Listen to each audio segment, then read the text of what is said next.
आज़बिल्लाहिमिनश्शैतानिर्रजीम बिस्मिल्लाहिर्रहमानिर्रहीम। अस्सलामुअलैकुम। मेरा नाम अर्जमंद उस्मान है। आज की इस वीडियो में आपको गौहर पब्लिशर की जानिब से खुशामदीद कहती हूँ। हमारा स्लोगन है redefining the geography of education through digital resources for conceptual learning. आज हम टैलेंट उर्दू जमात दोम का सबक नंबर 16 खोलेंगे और वहाँ पर मौजूद उन्वान बहस करें का मुतालिया करेंगे। जी प्यारे बच्चों, आपके एलईडी पर एक खूबसूरत सी तस्वीर नज़र आ रही है। ये तस्वीर एक खूबसूरत घर की है जिसमें ज़रूरत और इस्तेमाल की सारी चीज़ें मौजूद हैं। इन चीज़ों को इस्तेमाल करके हम अपनी ज़िंदगी को पुरसकून बनाते हैं, लेकिन बेजा इस्तेमाल यानी जब ज़रूरत ना हो तो इनको बंद कर दिया जाए। जैसे कमरे में कोई नहीं है तो पंखा और लाइट बंद करें, बिजली को ज़ाया ना करें, पानी को ज़रूरत के मुताबिक इस्तेमाल करें। ब्रश करते वक्त बहुत से बच्चे नलके को खुला रखते हैं, जिससे क्या होता है, पानी ज़ाया होता है। हम बहुत सी चीज़ों में बचत करके अपनी ज़िंदगी को आसान बना सकते हैं और अपने मुल्क और कौम की तरक्की के लिए बहुत से काम असर अंजाम दे सकते हैं। सबक पढ़ने से पहले चंद खास अल्फाज देखेंगे और सब बच्चे ऊंची आवाज़ में मेरे साथ दोहराई करेंगे। म्याना रवी, नेमतें, इज्तनाब, फालतू, स्विच, फजूल खर्ची। अब्बू जान दफ्तर से घर वापस आए तो उन्होंने देखा कि बच्चों के कमरे में पंखा चल रहा है।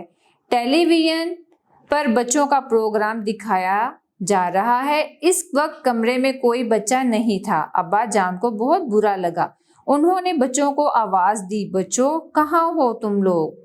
असलम, अमजद और नजमा दौड़ते हुए कमरे में आए। अब्बू जान ने बच्चों को बताया कि जब कमरे में कोई ना हो तो पंखे का स्विच बंद कर दो, इससे बिजली ज़ाया नहीं होती।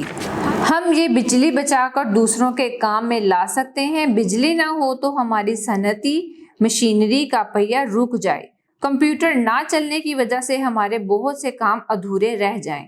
बिजली बचाकर हम लोड शेडिंग जैसे अजाब से बच सकते हैं। अगर हम इस तरह बिजली ज़ाया करेंगे तो हमारा बिजली का बिल भी ज़्यादा आएगा। इसको फजूल खर्ची कहते हैं। अल्लाह ताला और प्यारे नबी करीम हज़रत मोहम्मद रसूलुल्लाह खातिमुन नबीयीन सल्लल्लाहु अलैहि व अला आलिहि व सहाबिहि वसल्लम ने फजूल खर्ची से मना फरमाया है। पानी जैसी नेमत को भी बिजली की तरह ज़ाया नहीं करना चाहिए, इसे भी ज़रूरत के मुताबिक इस्तेमाल करना चाहिए। पानी लेकर नल बंद करना हरगिज़ ना भूलें। अगर नल ख़राब हैं तो इन्हें मुरम्मत करवाएं। अगर गैस कहीं से लीक हो रही है तो इसकी मुरम्मत करवाएं और चूल्हे का स्विच बिल्कुल ठीक तरीके से बंद करें ताकि गैस लीकेज से कोई बड़ा हादसा रूनुमा ना हो जाए। जिस कमरे में बैठें उस कमरे का बल्ब रोशन करें।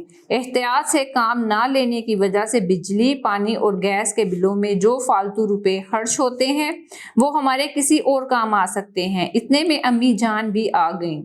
उन्होंने कहा, खाने को भी ज़ाया मत करें, प्लेट में उतना ही खाना लें जितना खा सकें, ज़रूरत हो तो बाद में ले लें, ज़्यादा खाना प्लेट में डालकर ज़ाया ना करें। अल्लाह ताला की बड़ी मेहरबानी है कि इसने हमें बड़ी नेमतें दे रखी हैं, उनको ज़ाया करना अल्लाह ताला की नाशुक्री और फजूल खर्ची है जिससे इज्तनाब करना चाहिए। बच्चों ने अबू जान और अम्मी जान से वादा किया कि वो आइंदा इन बातों का ख्याल रखेंगे।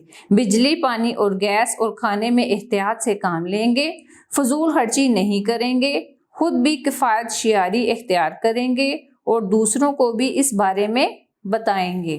अब चंद खास अल्फाज और उनकी मायने देखेंगे। इज्तनाब, इसका मानी है बचना, परहेज करना। फालतू, ज़रूरत से ज़ायद। म्याना रवी, दरमियानी चाल चलने वाला। फजूल खर्ची, इसराफ, बेजा खर्च करना।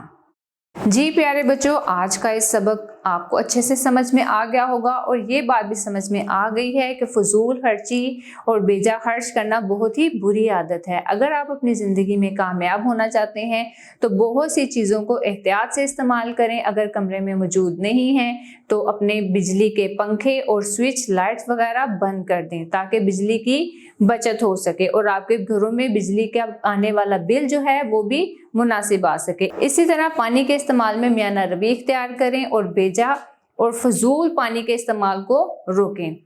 مجھے امید ہے آپ کو آج کا ہمارا ویڈیو لیسن پسند آیا ہوگا۔ اب ملتے ہیں نیو ویڈیو میں نئے لیکچر کے ساتھ، تب تک کے لیے اللہ حافظ۔